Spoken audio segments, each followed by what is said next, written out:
So those steelworkers are going to struggle to work in that high-tech medical sector. So that's I think, part of the challenge that these policies face. Do you agree?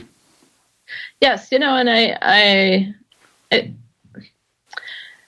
I don't minimize the pain sort of caused by job loss when your sector is facing fierce foreign competition, and it's certainly an issue in the steel sector. But I do think, in a way, we don't have a lot of compelling alternatives to just trying to do our best to sort of help those workers with transition assistance, with unemployment benefits when those apply, with community college type retooling, because if we instead try to insulate them from that shock by making the U.S. steel sector uncompetitive and protecting it from foreign competition, it's true we can save a handful of workers from pain, but we're going to create pain, elsewhere in the system.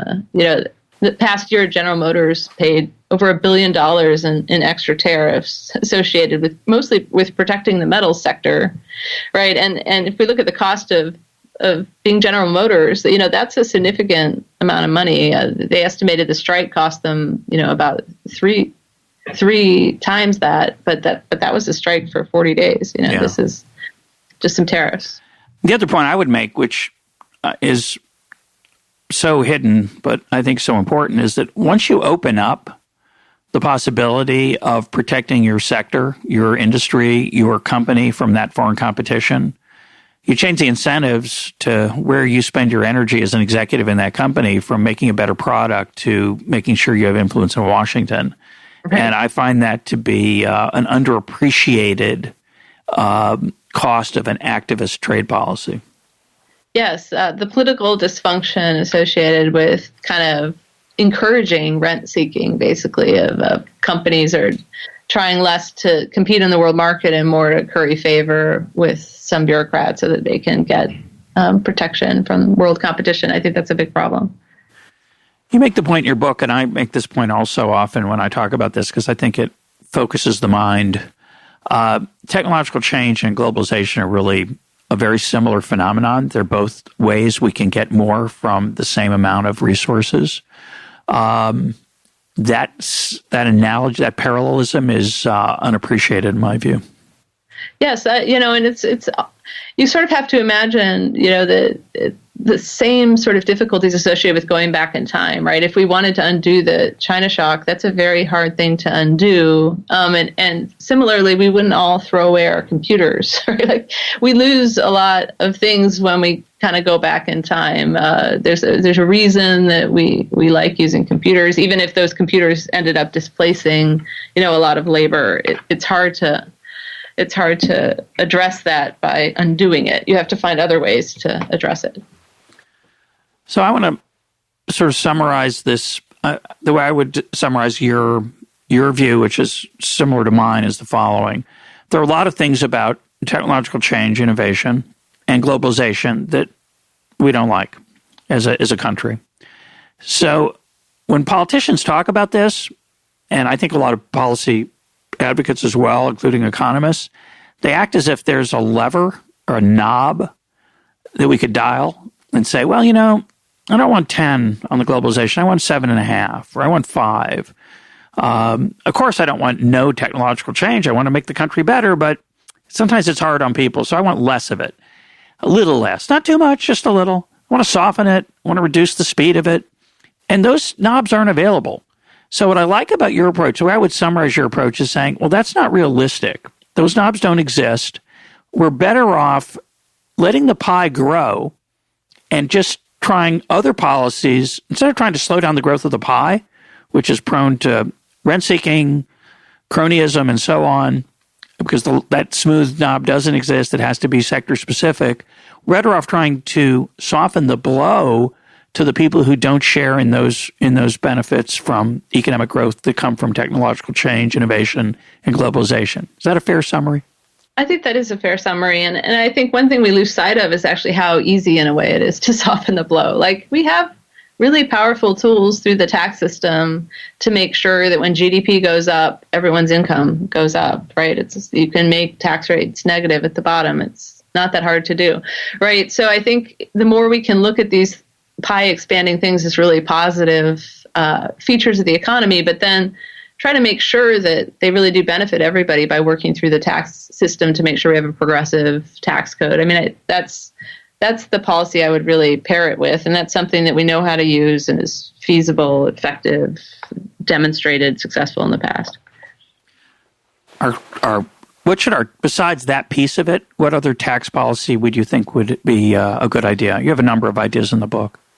Yeah, so I suggest in the book a sort of a grand bargain on tax reform that would do a bunch of things at the same time. So the first priority is the one I just discussed, which is making sure that the bottom part of the population is seeing rising incomes. And that's expensive. That costs money, right, to create negative tax rates. So you have to have some revenue raisers elsewhere in the tax system to pay for that.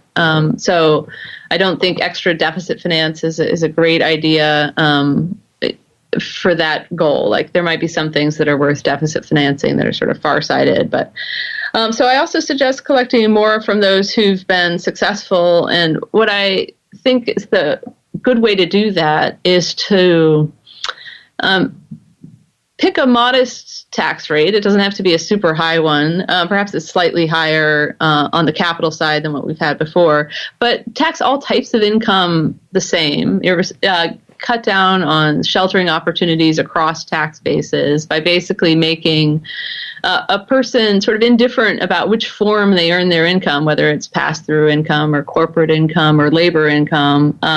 Try to unify the tax treatment across types of income so that when you do collect taxes from those at the top, you can pick a reasonable rate and still get a lot of revenue. I think part of the difficulty associated with our current tax system is we've got this pretty big discrepancy between how we tax some types of income and others. And so when people are like, oh, well, we really need to crank up the rate on those on the top, they don't always pay attention to that discrepancy. And so if you increase, say, the labor income tax rate to even 70%, which some people have suggested, but you're not dealing with some of these other income form options, right, then people are just going to move their income into a different form.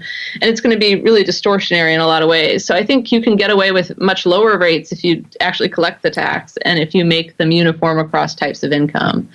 And the corporate side, I suggest something similar, which is, having uniform treatment of income regardless of where it's earned, right? So it's sort of like saying that even if you want to put it in a tax haven like Bermuda where the tax rate is 0, we're still going to tax it in the United States. And of course, avoiding double taxation with the tax credit. So that's another big feature, is sort of collecting a little more from those who've succeeded by sort of reducing those loopholes. And then a final element that I suggest, which is also a big revenue raiser, is a carbon tax. The great thing about the carbon tax is almost every tax that we use today is discouraging something that we want to encourage. We're discouraging labor, we're discouraging entrepreneurship, we're discouraging saving.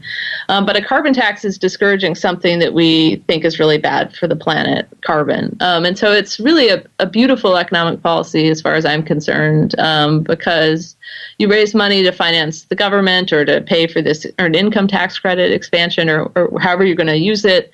But at the same time, you're incentivizing each and every actor in the economy to use less carbon, right? So when you make a decision about where to fly or whether to build a green building or how far to live from your work, right, the carbon price is going to influence all of those decisions. So I think that there are other countries like Canada, for instance, who have tried this successfully. The British Columbia has had one actually for a while that's worked quite well. And I think it's long overdue policy change in the United States that I think we could actually build some political momentum for. I know that people are often like, well, it's impossible to make energy more expensive. People will revolt. But you could imagine a system, for instance, where you collected that carbon tax and then you just sort of divided by the number of people and sent it back as a check. And if you did that, actually the bottom half of the population, probably more like 70%, I think, come out ahead with that policy because the carbon footprint of those at the top is higher than those at the bottom. And so when you just collect all that carbon tax and send it back, you're still changing all the incentives. People still want to reduce their carbon footprint,